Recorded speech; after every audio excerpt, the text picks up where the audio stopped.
Hello friends, good morning. তোমরা কেমন আছো? আশা করছি খুব ভালো আছো, আর আমিও ভালো আছি।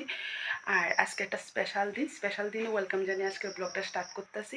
তো স্পেশাল দিনটা তোমরা একবারে কই, আজকে স্পেশাল দিনটা হচ্ছে শুনুর বার্থডে। তো শুনু তো অনেক দিন ধরে অপেক্ষা করতেছে বার্থডের দিনটা, আর শুনুর সাথে সাথে আমরা অনেক দিন ধরে ওয়েট করতেছি শুনুর বার্থডে। কারণ শুনুর বার্থডে শুধু শুনুর লেগে স্পেশাল না, আমরার লেগেও অনেক অনেক স্পেশাল। আর এর লেগে তোমরা সবাই শুনে অনেক অনেক আশীর্বাদ করো, শুনু যাতে বড় হয়ে মানুষের মতন মানুষ হইতে পারে। আর কি কইতাম, তো আজকে বার্থডেটা তেমনভাবে কোনো রকমভাবে মানে বড় করে কোনো কিছু সেলিব্রেট করতাম না। তো শুধু শুনুর পছন্দের রান্না বান্না করুম, শুনু যা যা পছন্দ করে মানে তাই রান্ধুম, বেশি কিচ্ছু না। শুনু পছন্দ মানে যা যা ভালোবাসে খাইতে তা তাই টুকটাক রান্না করুম। আর বিকালবেলা শুনু পাপা এলে, শুনু পাপা তো বাড়িতে নেই, শুনু পাপা এলে ঠাকুর বাড়ির যাওয়ার ইচ্ছা আছে। শুনুর আজকে বার্থডে, ঠাকুর বাড়িতে না আসলে একদমই ভালো লাগতো না, যেহেতু কোনো কিছু করতাম না বাড়িতে, তো কোনো মানে ভেজাল নাই, কাজ নাই। তো এই ভাবদাসি বিকালবেলা ঠাকুর বাড়িতে যাবো, তো সবটাই তোমরা লাগে শেয়ার করুন। তাইলে তোমরা সাথে থাকো, পাশে থাকো, দেখতে থাকো। আর শুনুর অনেক অনেক আশীর্বাদ করো, যাতে শুনু মানুষের মতন মানুষ হতে পারে, আর শুনু শরীরটা যাতে ভালো থাকে, শুনু সুস্থ থাকে, এটা তোমরা সবাই আশীর্বাদ করো। আর শুনুর আজকের দিনটা, এই স্পেশাল দিনটা সব সময় যাতে স্পেশাল থাকে, আর প্রত্যেক সময় যাতে এই দিনটারে খুব ভালোভাবে মানে প্রত্যেকটা দিন প্রত্যেকটা বছর মানে সব সময় যাতে ভালোভাবে কাটতে পারে, তোমরা এটা আশীর্বাদ করো। তো ঠিক আছে, আমার সকালে তো সমস্ত কাজ কমপ্লিট হয়ে গেছে। আর শুনুরও টিফিন দিয়ে লেছি, আর শুনু কিন্তু এই মাত্রই ঘুম থেকে উঠছে, তো আমি আর অনেক আগে ঘুমের থেকে উঠছি। তো এই সমস্ত কাজ যে কমপ্লিট করে লেছি, এখন কিছু কাপড় ধোয়ার আছে, এটি ধুমু ধুয়ে আসে কিন্তু রান্না করে যাবো, রান্নার প্রিপারেশনটা করে এলাম। আর কি রান্না করুম সবটাই তো তোমরা লোকে শেয়ার করুম। তো তোমরা তো আগেই গেছি, তেমন কোনো কিছু রান্তাম না। তো শুনু যেহেতু বার্থডে স্পেশাল কিছু তো রান্না করতেই লাগবো, এর লেগা মানে বেশি কিছু রান্তাম না, কিন্তু শুনু যা যা পছন্দ করে তো তা রান্না করুম।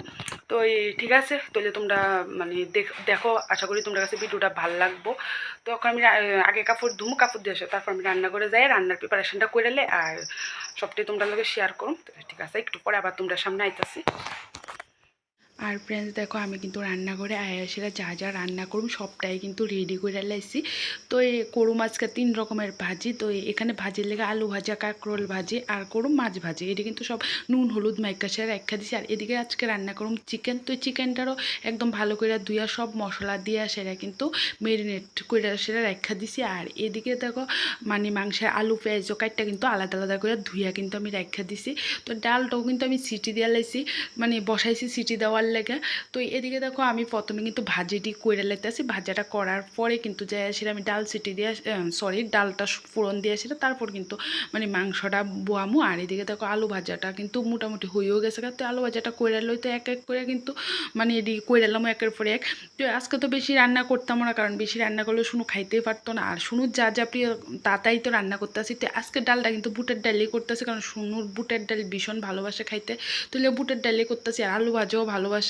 তো এই দেখো আমার কিন্তু আলু ভাজাটা হয়েও গেছে, কখনো কাঁকরোল দিয়ে লেছি, তারপর যাই আমি মাছ ভাজা করে এলাম। আর এদিকে দেখো আমি কিন্তু মাংসের আলুটিও আইনা রাখছি। তো দেখো ভাজা করা কিন্তু আমার কমপ্লিট হয়ে গেছে। তো ভাজা করার পরে দেখো আমি মাংসের আলুটিও কিন্তু ভাজা সেরে একদম মাংসের উপরে রেখা দিছি। আর একদিকে আমি ডালটাও ফুরন দিয়া লাইছি। তো এদিকে দেখো মাংসের লেগে কড়াইয়ের মধ্যে দিয়া দিছি পেঁয়াজ ভাজা, পেঁয়াজটি ভাজা হইলে তারপর যাই কিন্তু আমি মাংসটা দিয়া দেবো। আর এদিকে দেখো পেঁয়াজটি কিন্তু আমি মানে লাল লাল করে ভাজা লাইছি, আর অখন দেখো আমি কিন্তু মাংসটা দিয়া দিতেছি। তো এটা আমি ভালো করে কষাই এলাম। আর এদিকে কিন্তু আমার পুরোই রান্না হয়ে গেছে, ডালটা হয়ে গেছে। আর করু মাছকা পোলাও, তো পোলাওর লেগেও আমি এদিক দিয়ে মাংসটা কষানি দিয়ে লই, তারপর কিন্তু মানে পোলাও যা যা লাগবো সবটাই কিন্তু রেডি করে এলাম। আর তোমরা তো দেখছো টেবিলের উপরে আমি চালটা রাখছি, তো চালটা কিন্তু ধুয়ে আমি কিছুক্ষণের লেগে ভিজিয়ে রাখছি। তো এদিকে দেখো আমার কিন্তু মাংসটাও কষানি হয়ে গেছে, তো ওখানে ঝোল দিয়ে এলাম। আর এদিকে কিন্তু পোলাওর লেগে যা যা লাগবো সব কিছুই কিন্তু আমি রেডি করে রাখা দিছি। তো মাংসটা হোক তারপরে যায় সেটা কিন্তু আমি পোলাওটা কইরালাম। তো এদিকে দেখো মাংসর কালারটা দেখো কতটুকু সুন্দর হয়েছে, ভীষণই কিন্তু সুন্দর হয়েছে। তো 2টা বাটিতে আমি লয়ে এলেছি, কারণ একটা বাটির মধ্যে মানে সবটা মাংস জায়গা হইতেছে না, তো এই লেগে 2টা বাটিতে লয়ে এলেছি। আর এদিকে দেখো চাল ধুইয়া সেরা তো কিছুক্ষণের লেগে ভিজিয়ে রাখছি, তোমরা রে কইছি। তো এটা দেখো একটা ঝুড়ির মধ্যে দেওয়াতে কিন্তু চালটা একদম ভালো করে ঝরঝর হয়ে গেছে। তো এদিকে দেখো আমি মানে ভাতের লেগে জলটাও বসাই দিছি। আর এদিকে মানে সব কিছুই কিন্তু হাতের কাছে আইনা রাখা দিছি। তো কেমনে রান্না করুম সবটাই তোমরা লগে শেয়ার করুম। আমি মানে যতটুকু পারি এইভাবেই মানে রান্না করুম, বা এইভাবেই আমি রান্না করি। তো তো এখানে একটু তেল দিয়ে দিছি যাতে ভাতটা একটু ঝরঝরে হয়। আর এদিকে দেখো আমি একটু লং এলাচ দারচিনি এটি কিন্তু মানে জলটার মধ্যে দিয়া দিতেছি। তো জলটা ফুটক, এর মধ্যে আমি চালটারে রেডি করে লাই। তো কড়াইয়ের মধ্যে একদম অল্পই তেল দিতেছি আর বেশিরভাগটা ঘি দিব। আর সবটাই ঘির মধ্যে করা যায়, তবু আমি অল্প একটু তেল দিছি আর ঘিটা একটু বেশি করে দিয়ে লাইছি। তো আবার অতিরিক্ত দিতাম না, কারণ অতিরিক্ত ঘি দিলে আবার মানে আমরার কাছে বেশি খাইতে ভালো লাগতো না। তো মোটামুটি পরিমাণ মতন ঘি দিয়ে লাইছি। তারপর কিন্তু লং এলাচ দারচিনি গোলমরিচ এটি কিন্তু সবটি দিয়া লাইছি। তো একদম একের পরে এক কিন্তু সব কিছুই দিয়া লাইতাছি। এরপরে একটু আদা কুচি করে সেটা দিছি। তো এরপরে দেখো আদাটাও ভালো করে ভাজা নিছি। এরপরে কিন্তু কাজু বাদাম কিশমিশ তো এডিও দিয়া লাইছি। তো এডিও হালকা করে ভাজালাম। ভাজে এখন কিন্তু আমি চালটা দিয়ালামও। দেখো আমি কিন্তু চালটা দিয়া লাইতেছি আর পোলাওটা কিন্তু 2 বেলার লেগেই রান্না করতেছি। তো আজকে রাত্রের ভাতটাও কিন্তু হয়ে যেতেছে গা।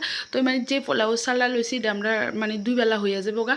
তো এদিকে দেখো আমি কিন্তু চালটা একদম ভালো করে সেটা ভাজা লাইতেছি। আর ওখানে কিন্তু একটু লবণও দিয়া লাইছি। তো লবণ দিয়ে সেটা ভাজা কিন্তু আমার হয়ে গেছে। আর এদিকে দেখো এর মধ্যে কিন্তু জলটাও ফুটটা উঠছে। তো এখন কিন্তু আমি মানে চাল দিয়া লাইতেছি এটার মধ্যে। তো তারপর কিন্তু ঢাইকা দেবো। আর মানে চাল যেহেতু লইছি এর কিন্তু ডাবল লইছি জল, মানে ডাবল জল লইছি, মানে জলের পরিমাণটাও তোমরা কইয়া দিলাম।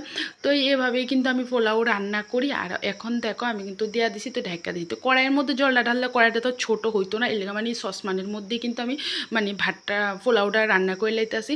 আর এখন দেখো আমি দিয়ে দিতেছি চিনি। পোলাও ফ্রাইড রাইস চিনি না দিলে কিন্তু একদমই ভাল লাগে না। তো আমার কিন্তু একদম রান্না কমপ্লিট করে স্নান করে আবার তোমরা সামনে কিন্তু আয়া পড়ছি। আর এদিকে দেখো শুনুও কিন্তু স্নান করে লেছে। তো তোমরা তো কইছি সকালবেলা যে ঠাকুর বাড়িতে যাবো, এলে একদম দুজনেই ভালো করে মাথাটাতে ধুইয়া খুব সুন্দর করে সানটেন করে লেছে। আর রান্না করতে করতে এর মধ্যে শুনুর গিফটও আয়া পড়ছে। তো ভাবছিলাম তো মানে আইবুনি না আইবো, কারণ হচ্ছে ডেলিভারির ডেটটা ছিল 31 তারিখ, তো এটার 3 তারিখ দিছে। তো ফাইনালি শুনুর বার্থডের দিনেই কিন্তু বার্থডে গিফটটা আয়া পড়ছে। তো শুনু তো ভীষণ খুশি। আর শুনুরও কিন্তু ড্রেসটা ভীষণই পছন্দ হয়েছে। তো শুনু দেখো শুনুর বার্থডের গিফটটা তোমরা কিন্তু আনবক্সিং করে সেটা দেখাইতেছে। অবশ্যই তোমরা কমেন্ট করে কইবা যে তোমরা কাছে মানে শুনুর ড্রেসটা কেমন লাগছে। আর যখন আমি রান্না করতেছিলাম তখনই কিন্তু পার্সেলটা আইসে। আর শুনুই পার্সেলটা লয়ে এসে শুনু কইছে মা হ্যাঁ ড্রেসটা মানে খুব সুন্দর আছে, কিন্তু আমি যে পিঙ্ক কালারটা দিছি একুরেট পিঙ্ক কালারটা কিন্তু আইসে না, কিন্তু তবু কিন্তু কালারটা কিন্তু ভীষণই সুন্দর আইসে। আর শুনুরও কিন্তু পছন্দ হয়েছে। তো এখন দেখো শুনু একদম সুন্দর করে গুছগাছ করে রেখে দিতেছে, যেহেতু শুনুর বার্থডের গিফট। আর বার্থডের গিফটের লোক একটা ইমোশন ঠিকই থাকে। তো এর লেগে কিন্তু খুব সুন্দর করে গুছিয়ে ছেড়ে আবার প্যাকেট করে রেখে দিতেছে। সন্ধ্যার সময় তো শুনু পড়বো, এটা তোমরা অবশ্যই দেখবা। আর এদিকে দেখো মানে আমি আই পড়ছি রান্না করে। তো সকালবেলা শুনুরও তেমন কিছু খাওয়া দাওয়া হয়েছে না, আমিও কিছু খাইছি না, মানে চা টিফিন তো খাইছি। তো এর লেগে ওখানে শুনুরে কিন্তু খুব সুন্দর করে সাজায় গুছিয়ে কিন্তু ভাত বাইরা দেওয়া লাইতেছি। তো শুনুরে কিন্তু এইভাবে গুছিয়ে দিলে ভীষণই পছন্দ করে। তো আজকে যেহেতু একটা শুনুর স্পেশাল দিন বার্থডে, তো এইভাবে তো গুছিয়ে দিতেই লাগে। তো দেখো আমি খুব সুন্দর করে যা যাই রান্না করছি খুব সুন্দর করে কিন্তু গুছিয়ে দিয়ে লাইছি। আর সাথে কিন্তু আমার লেগেও ভাত বেড়াইতেছি। তো এখন আমরা দুজনেই খাইলাম। আর শুনুর পাপা আইতে একটু লেট হইব। তো যেহেতু সকাল থেকে কিচ্ছু খাইছি না, অনেকটাই পরিমাণ খিদা লাগছে। তো শুনুর পাপারে ফোন করছি আর কইছে তোমরা খাইলাও। তো এদিকে দেখো আমিও ভাত খাইলাম ওখানে শুনুর লগে।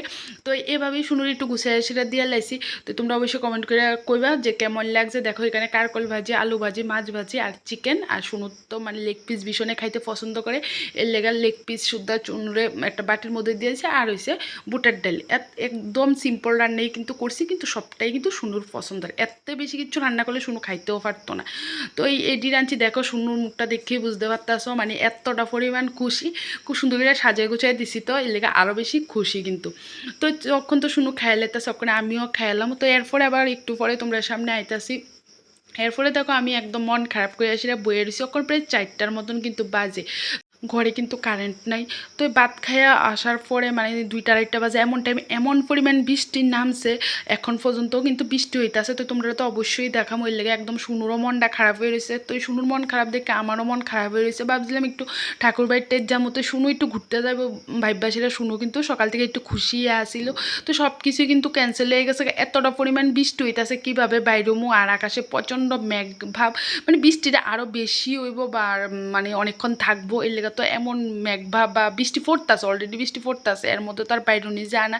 তো এই বাইরেতে আমরা কী করুম, তো সুনুর পাপারে কইতাছি যাও একটা কেক নিয়ে আয়ো।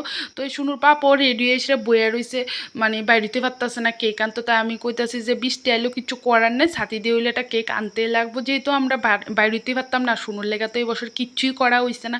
তো কেকটাও যদি না আনি সুনুর তো মনটা ভীষণই খারাপ হয়ে যাবে গা।